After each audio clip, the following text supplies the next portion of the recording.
This is All right. going to be fun, Natalie. It's been a while since I've seen you, so this is a little bit catch up too. Yeah. And welcome to the Leaders Who Care series. Oh, thank you so much for having me, Mark. It's really fun to be here. Oh, they ain't seen nothing yet. This is gonna be great. um,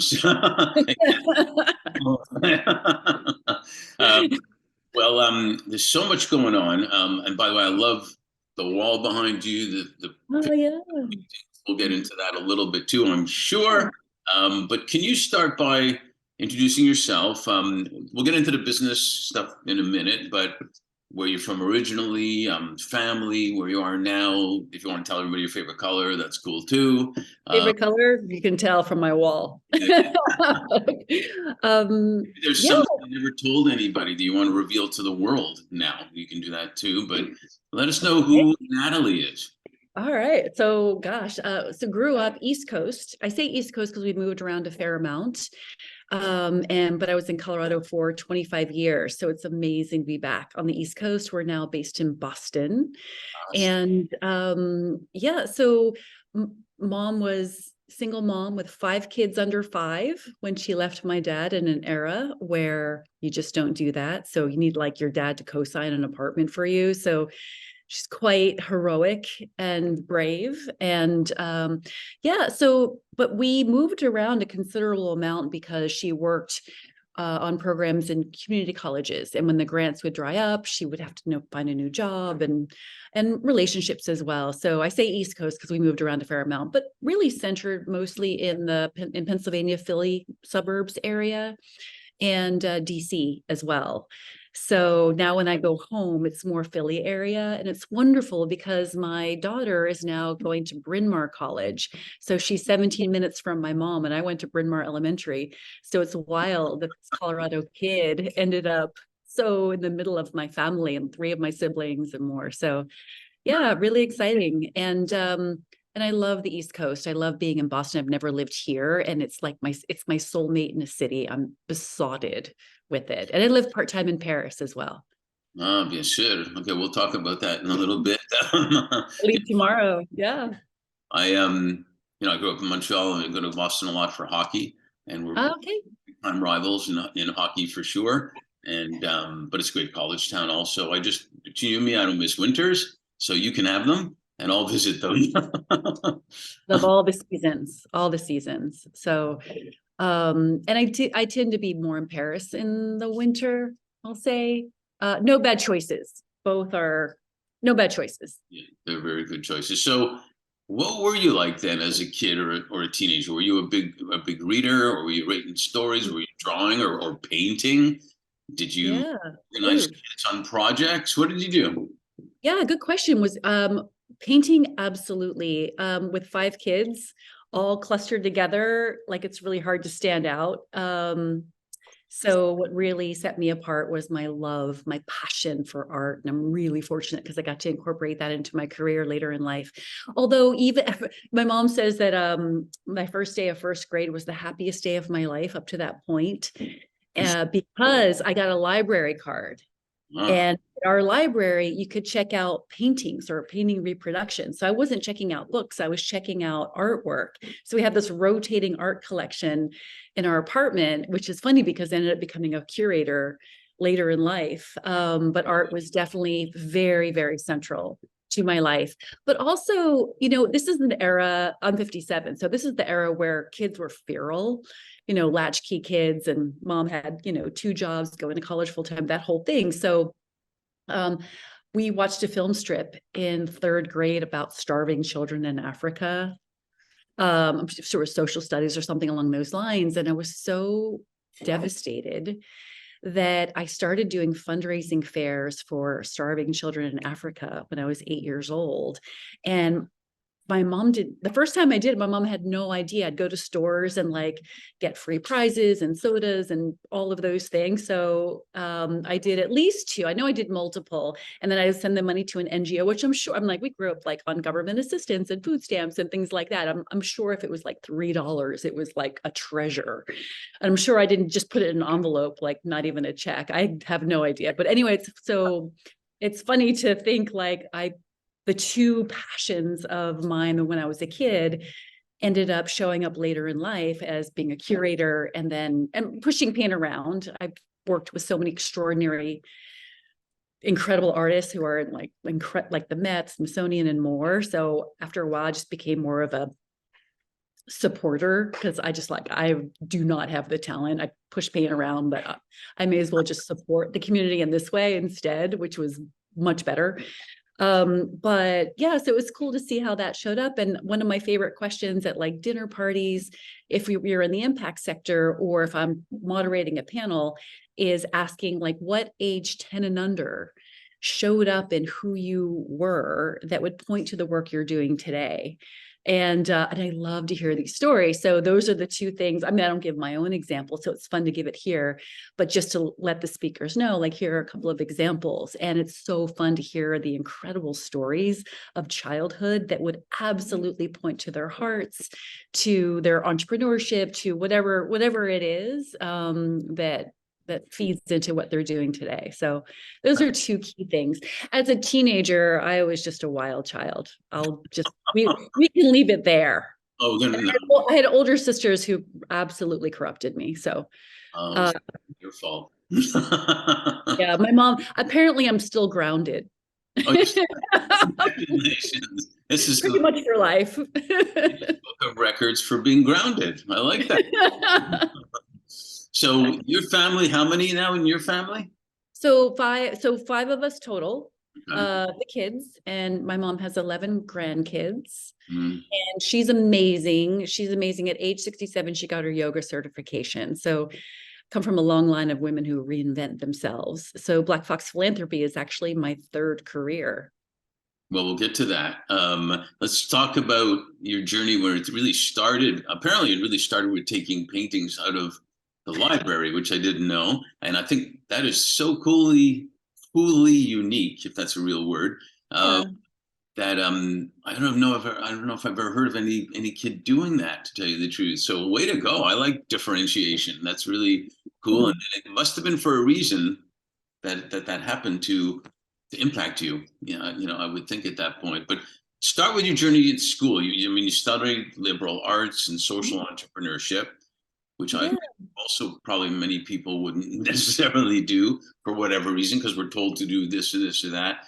And then you did sales and marketing after that in the business. What intrigued you down those paths? Yeah, and actually the order's a bit flipped.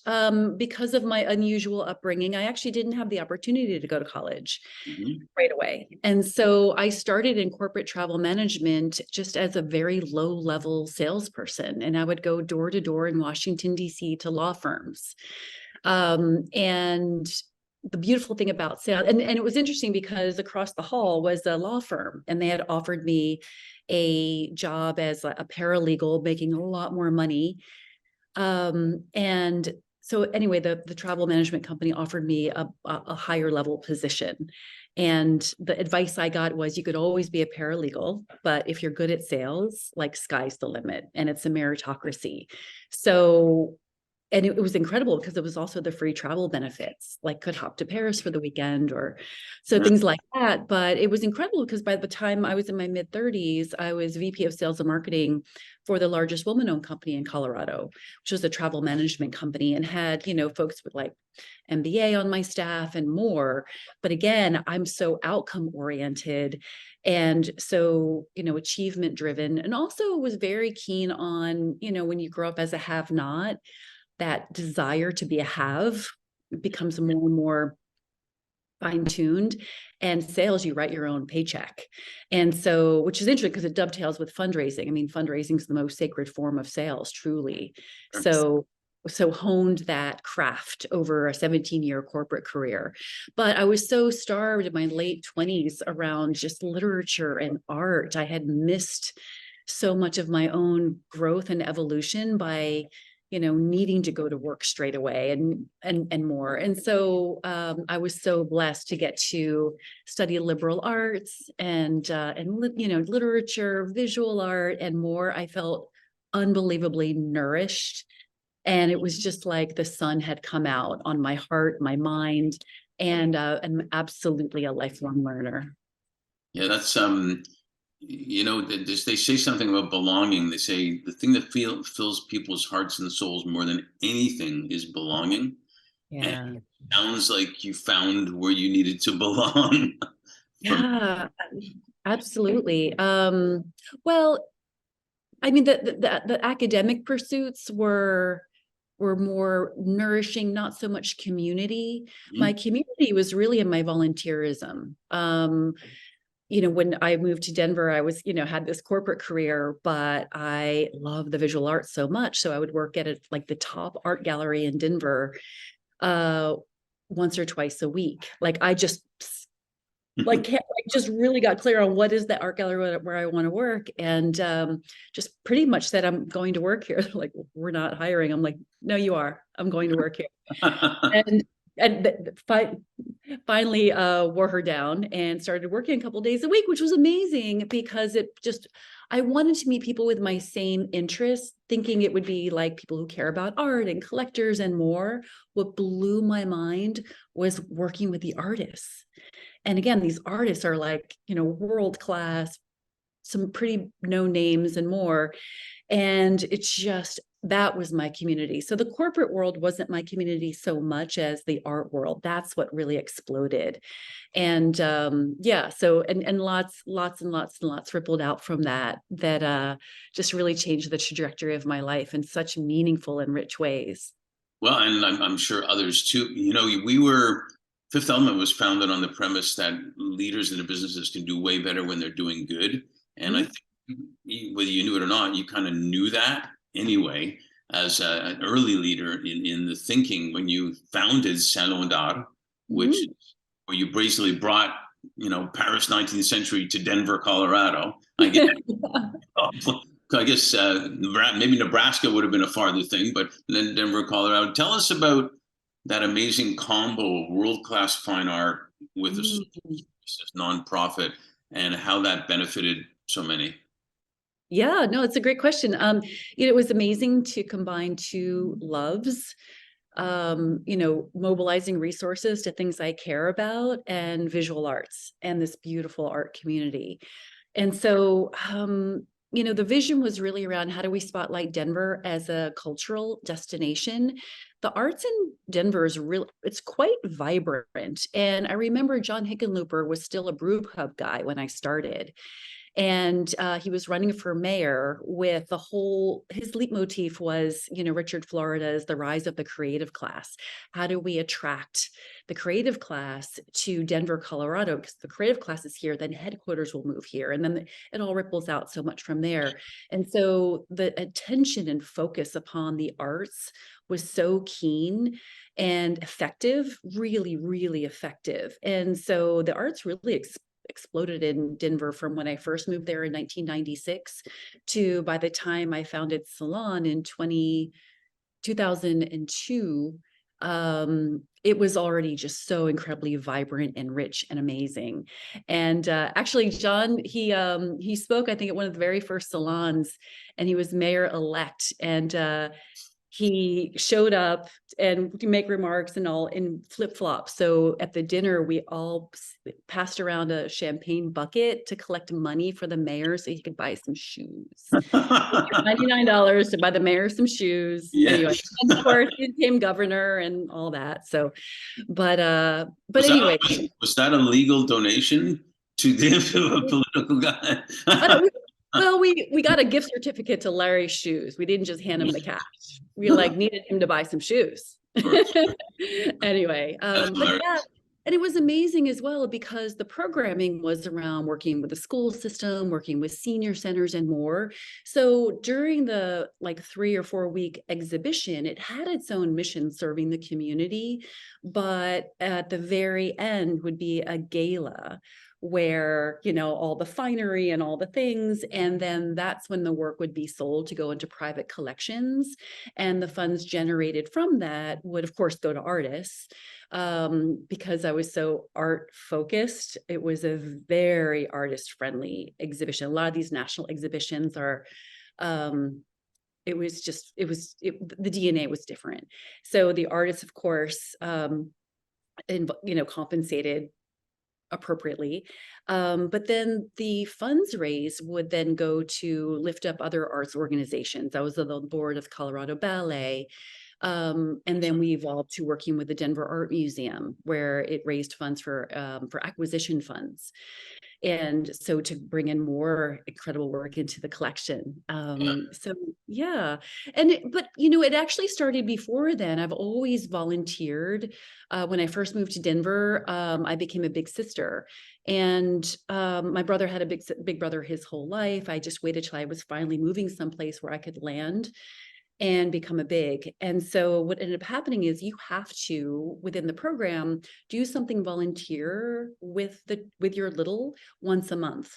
So VSA Arts is kind of special. It's like the sister to Special Olympics. So, but it was like artists with disabilities. Mm. And so I was like, hey, let's do something. My little loved art. I loved art. So we were volunteering. We were like stuffing envelopes, and I'm looking around at this dingy office in the basement of the Art Students League. And I'm like, do you guys need some fundraising?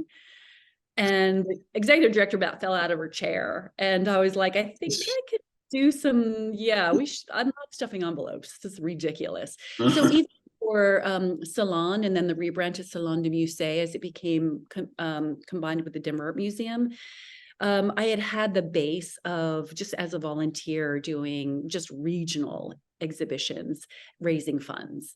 So the transition from my corporate life, I knew I wanted to make the move into the arts and the impact sector, the nonprofit world, and more. But the good news is my contract's paid for 5 years. So I negotiated a contract where I had a 5-year runway to make the nonprofit work. So that's the only way I think. I mean, it was successful straight away, so it didn't need the full 5-year runway, but it was a big leap. It was truly a big leap, and of course, magical.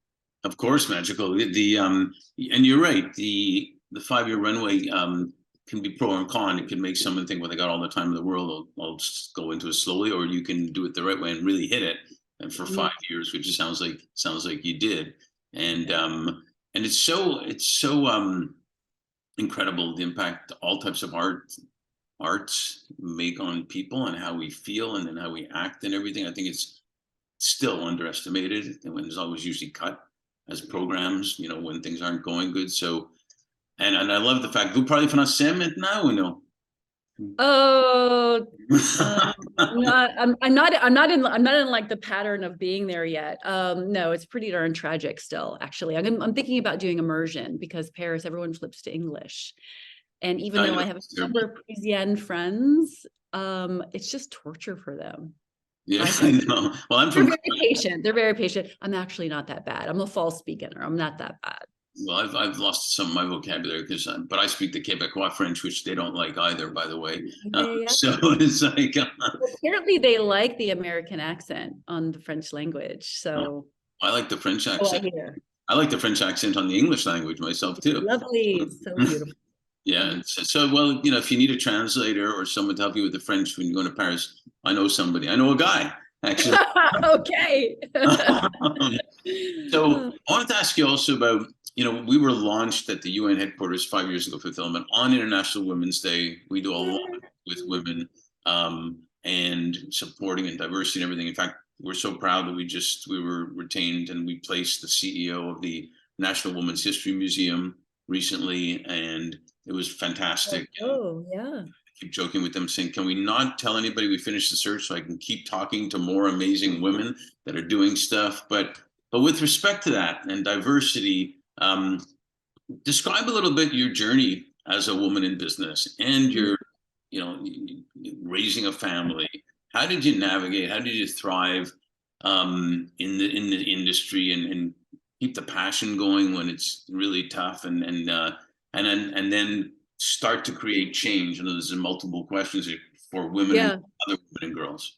Yeah. And so, well, starting Black Fox Philanthropy, it's funny. I quip that God had much bigger plans for me than I ever had for myself or this company.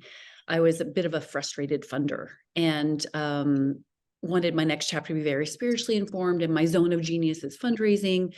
And so really landed at a fundraising firm to mobilize far greater resources than anything I had available to me to invest. And so as it unfolded, I think when you have something the world needs, the world absolutely lets you know. And so just more and more demands for fundraising services that were not in my, wheelhouse, like funder candidate research or grant writing or things along those lines. So really ended up building out a team that could respond to the needs of the sector. So the fact that we're over 40 team members now is just, that wasn't the original vision at all. It's just, and we doubled in size during COVID without the infrastructure to handle it. So I don't want you to think this, it was all like excellence and ease. We certainly strove for excellence, but it was not always ease, for sure. In fact, I did a session at the School World Forum in 2021 for their wellness hub on From Burnout to Bliss, because it was just, staggering quantity and quality of hours that were being invested, and the work never ended, especially with having entrepreneur brain, the work never ends. But when you're serving leaders around the globe with these missions like female genital cutting or child marriage or clean water infrastructure in the schools and, in urban centers in India and more, like the stakes are so high. And I think that social entrepreneurs, we burn hot, and so we can burn out. So I didn't have the keys to the kingdom in terms of like excellence and ease. So fortunately, with our our incredible COO, the team that's in place now, we were on a 6-month intensive journey post-COVID to retrofit infrastructure to now things hum in a really elegant, beautiful way. Thank you, thank you, thank you. And as well, I have no business running a company this size. I'm classic entrepreneur, visionary. I'm a big believer in founder syndrome and get out of the way, so that the people who are really can deliver with excellence in operations and more, my job is to support them so that they can do what's theirs to do. And it's unhooked me more and more to be more of a sector citizen and contribute more to change in all areas. I mean, our clients serve all 17 SDGs, but like I'm in a unique position as both a funder, but also a social entrepreneur to serve these extraordinary missions and leaders and more. But you have to have proximity. You have to be in the room. You have to be, available to be of service. When I'm at conferences like School or Opportunity Collaboration, or my prayer, part of my prayer every morning is, may I go where I'm needed most. And it's so gorgeous, the alchemy, the serendipity, because we're open source. So like, you don't even have to pay us. Like, we really just want to see these incredible organizations really resource. But going back to the origin of Black Fox, my daughter was young. I wanted a company that would enable me and my team to be at the school play, make the lunches, be the pizza mom, the room parent, and the soccer coach, like all the things. I got to do all the things. And so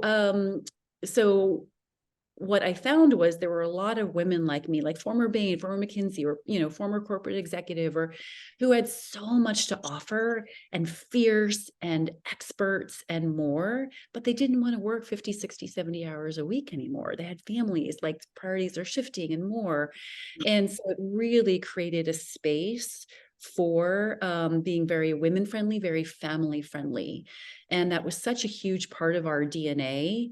And it still very much is. We have one man who's based in East Africa, Tifo, who one of the reasons, the interview was amazing, because he's like, well, I almost didn't apply because I see it's all women, and I don't, if that's, the culture and it's something really powerful and sacred, I don't want to be the annoying person who blows that up.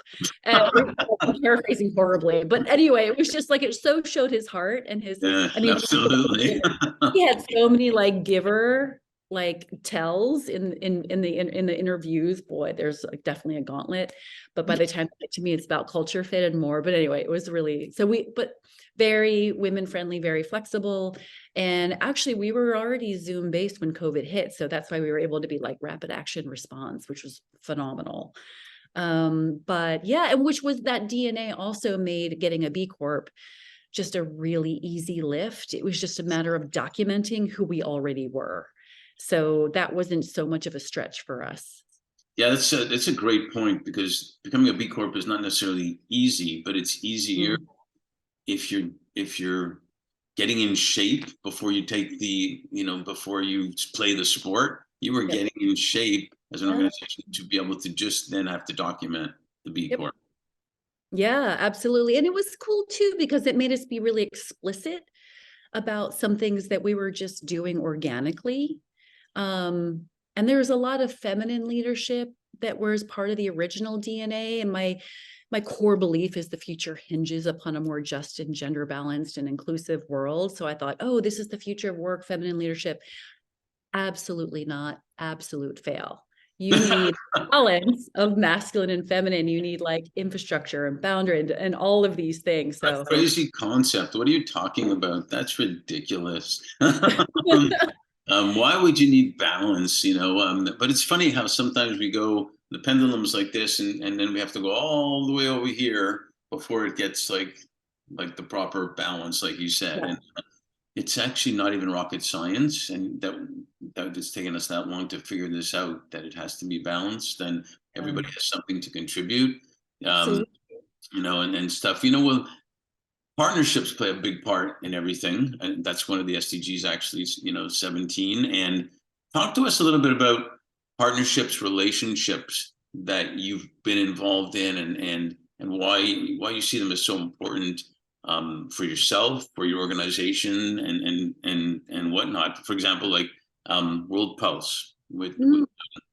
Oh, beloved. Yeah. scene, and women moving millions, and other partnerships that you have at Black Fox. How do they come into play, and how do they add value and benefit and all that stuff?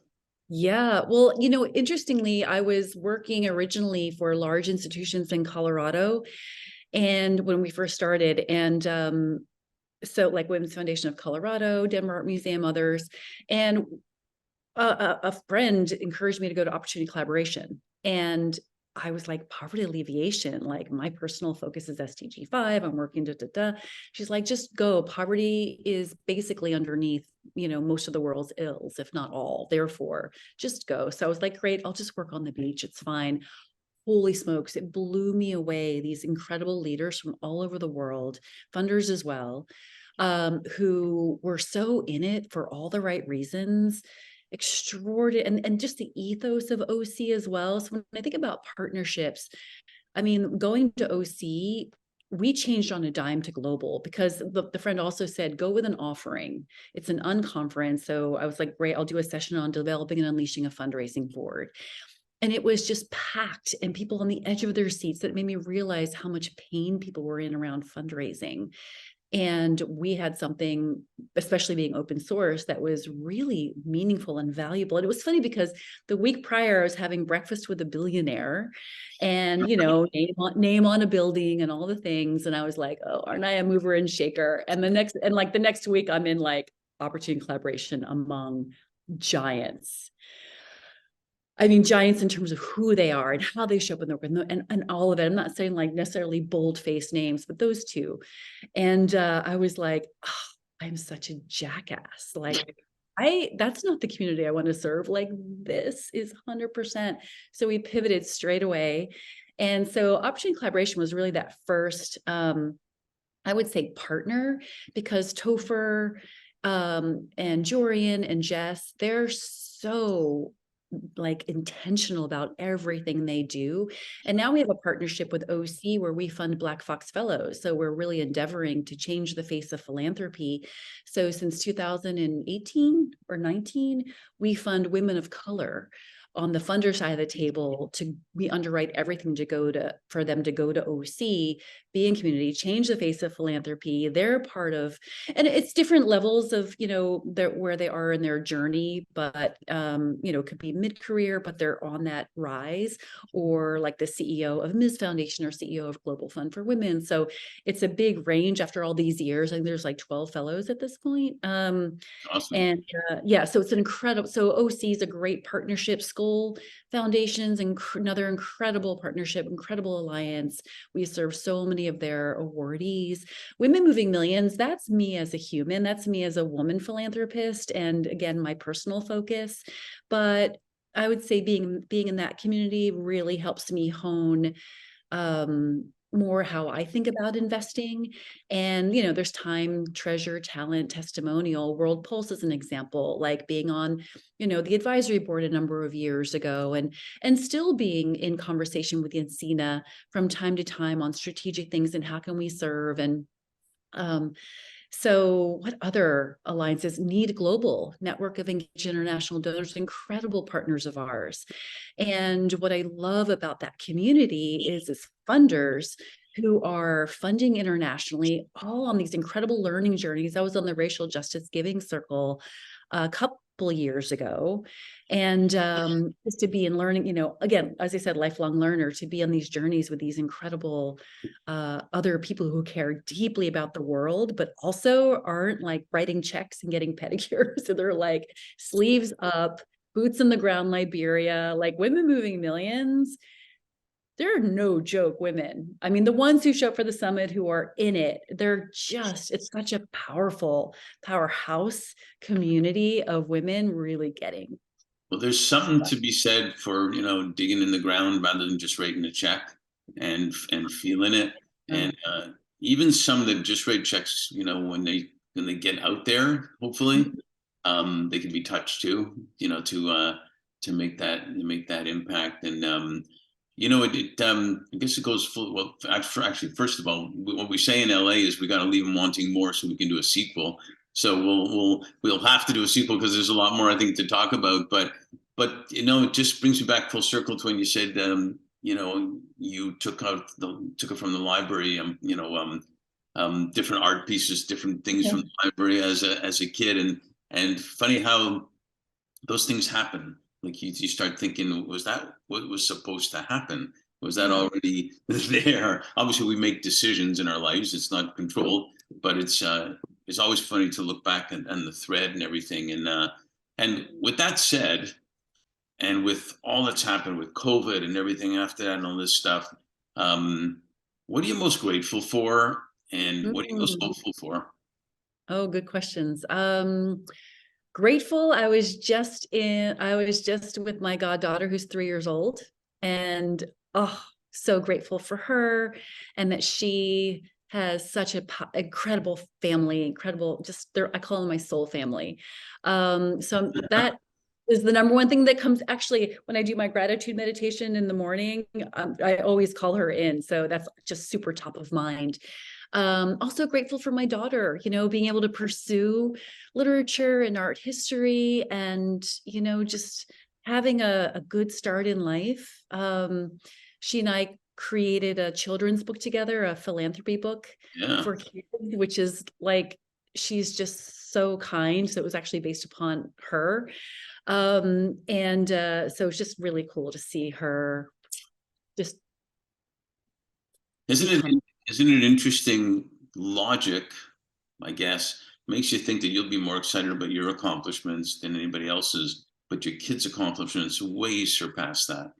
Oh my gosh. Well, and funnily, The Secret Adventures of Anonymous, our book got picked up by the Think Equal curriculum, and it's reaching apparently like millions of kids around the world, translated to 12 languages. And again, it's like this random acts of kindness. So with all the work of Black Fox Philanthropy, all the incredible missions we serve and more, that little mouse might actually have more impact, because the whole idea with Think Equal, and it's all over the world. It's like the UN endorsed, Dalai Lama, and it's just.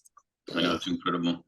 It's incredible, right? So what's amazing about that is it's sort of this, if you're taught hate at home, you can be taught love at school, and inclusiveness and more, and kindness and all of this. So I think Sophie Mouse will end up doing more good in the world than all of the work that me and my team do, maybe. Right? Because like we could change the narrative, we could really change course of humanity in one generation. Yeah, we can. That's exciting. But what gives me hope. So when I first started with Black Fox Philanthropy. I sort of went on the guest speaker death march. And I think in 1 year I spoke at so like universities and conferences and more. And my favorite, well, two things. It was. I'll say the Wharton one, because there was like 9 a.m. to 5 p.m. class after class after class. The thing about Wharton is it's a business school, but there's a Turner social impact track. So it's these kids, young adults with this heart for the world and these like business school chops. So getting to be with them class after class, it was just fascinating. And that's what gave me so much hope, because I came to this career, sideways. Many of us, like my age, it wasn't really that available to us. No, it was a thing. And so to be able to like see this generation of kids who have, some level of privilege, I mean, they're at an Ivy, be so fierce about changing the world and more, that gives me so much hope. Because man, they're no joke. And our interns would come from Wharton. In fact, to do with B Corp, one intern from Wharton flew out to Boulder one summer and, had the summer mapped out. And I was like, and what do you want to see out of it? So let's craft it this way. She said, I want to own a project from start to finish. I said, great, make us a B Corp this summer. And so she did all the heavy lift. And Oh, nice job. at the end of it, the B Lab ended up offering her a job. So we've had to do the recertifications every 2 years, and she came back to do that one too. Anyway, she's here in Boston now. So well, there's a message there too. You almost pushed yourself into that art salon to work there 2 days or whatever a week, and she did what she did, there, and then got the project from you, and then that happens. If you put your toe in the water, and then maybe your whole foot and everything else, then good things happen. Absolutely, you got to put that first toe in, though. You do definitely. Well, super grateful that see you again, number one, and that you are a leader who cares. There is no doubt about it. Thank you. And with people like you, and I agree, the younger people, we all want to make a difference when in our eras as younger people, but there's an urgency and a uniqueness to this generation, I think, that gives us a lot of hope as well. So thank you for sharing all that and being on the series. I really appreciate it. Yeah, my pleasure. Thanks for inviting me. Really, really fun, and really fun to catch up with you as well.